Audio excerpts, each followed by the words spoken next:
One morning, when my doorbell rang, there was a smiling man standing in front of me. His suit was neat, his hair was carefully combed, his handshake was warm, almost textbook perfect. When he sat across from me at the desk, he thanked me and said he had arrived right on time. I sat down as well. For the first few seconds, I watched him in silence. I have been doing this job for years, and over time I have learned how to read people. Body language, tone of voice, eye movements, everything tells a story. And in that moment, I felt it. Something was wrong. His smile was in place, but his eyes, they were like a smile frozen inside a photograph, fixed, lifeless. His voice was calm, almost too calm. He said he didn't know what he was supposed to talk about, because, in truth, he didn't really have a problem. I opened his file. 34 years old, a successful career, married, 2 children, no financial difficulties, no health issues. On paper, everything was perfect. When I asked him why he was here, he stopped. He stopped for a long time, as if searching for the answer. Then he said it, that sentence. He felt as if he were watching his own life from behind glass. I put the pen down on the table. This was a sentence many people wanted to say, but could not. As I looked at him, I understood. He could see everything. He could hear everything, but he wasn't really there. It was as if he were watching someone else's life, and that person was supposed to be him, but wasn't. His hands rested on his knees. They weren't trembling. He wasn't crying. He was simply explaining. In the mornings, his children laughed at the breakfast table. His wife talked about her day. He smiled too, but that smile didn't feel like his own. It felt like an actor's smile, performed at the right moment, in the right way. Yet inside, he felt nothing. It was the same at work. He attended meetings, gave presentations. He succeeded. People congratulated him, and he thanked them. But it didn't feel like it was him. He felt like a robot, doing all the right things, yet feeling nothing. I stayed silent. Because sometimes, silence is the best question. People told him how happy he looked. He agreed. Yes, he said.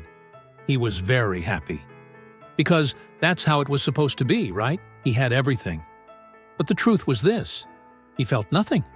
No happiness, no sadness, just emptiness. As I watched him, I noticed he still maintained that smile, but now I understood. It wasn't a mask, it was a reflex. Learned behavior. When I asked how long he had felt this way, he said he didn't know. Maybe it had always been like this. Maybe it had happened slowly over time, but the moment he realized it was terrifying. I asked how he had realized. His father had died 3 months earlier. He had rushed to the hospital, stood by the bed, watched him die, and felt nothing. His voice trembled, but only for a moment. Then the calm returned. He was supposed to cry. He was supposed to grieve. But instead, he had stood there thinking, I should be crying now, and he couldn't. Because there was nothing inside him. And in that moment, he realized it. He truly wasn't there. He brought his hands to his face, but he didn't cry. He just stood there, hands covering his face, without a single tear. At the funeral, everyone was grieving. He looked grieving too. He said the right things, behaved the right way, but inside there was only emptiness. And he had thought, what happened to me? When did I become like this? That was when I understood something. That question went much deeper. When did I become like this?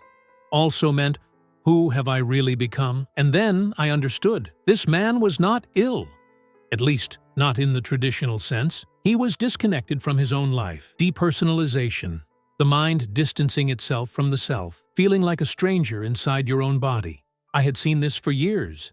And every time, I felt the same thing, sadness. Because these people were not lost. They were simply exhausted. They had tried so hard to be right that they had forgotten what was real. Modern life does this to people. Constant performance. Constant display. Be a good spouse. Be a good parent. Be a good employee. Be a good person. And one day, you wake up and realize, while playing all these roles, you've lost yourself. I told him it was like watching a movie, where he was the main character but not really himself.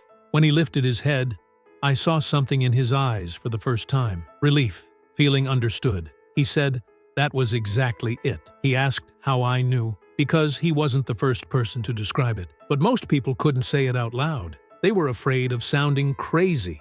He asked if he was crazy. No, he was tired.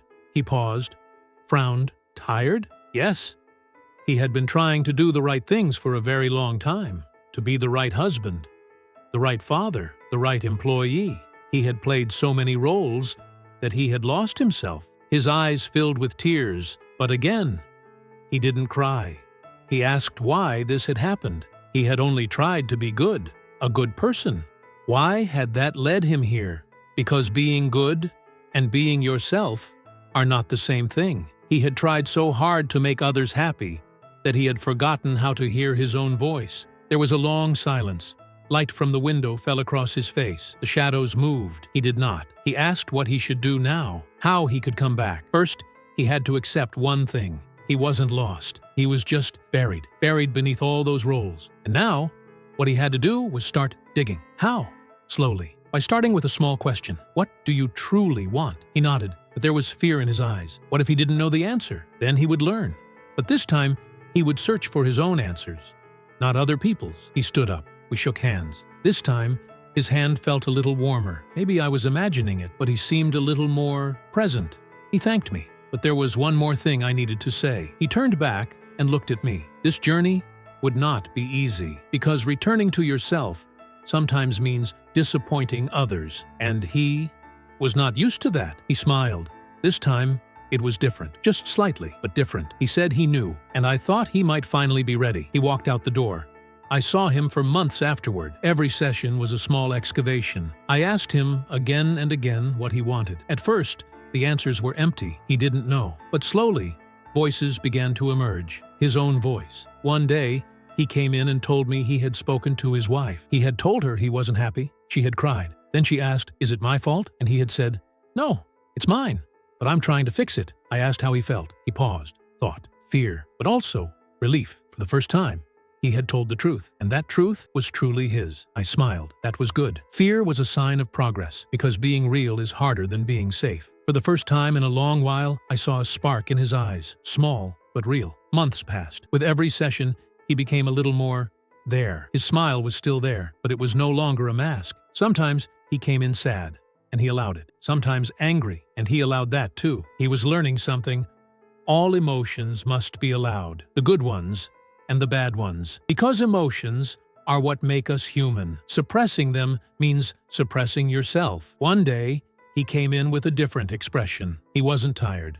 He wasn't anxious. He was just present. He told me he had been playing in the park with his children, and he had felt it, truly felt it. Their joy, his own joy, as if he were no longer behind glass, but inside the moment. I asked how it felt. His eyes filled with tears, and this time, he cried. And those tears were real. It felt like coming home. That moment affected me too, because this is why I do this work, to witness people returning home to themselves. Even for someone who tells stories like these every day, it feels like a miracle every single time. That day ended, but the story didn't, because he is still on his journey. Every day, he returns to himself a little more. Sometimes he gets lost. Sometimes he comes back. But now he knows, living behind glass is not the same as being happy. Last week, he came again. He told me something. He had been offered a promotion at work. A good offer. More money. More prestige. But he had turned it down. I asked why. Because if he accepted it, he knew he would get lost again. He would drown in those roles once more. And he had learned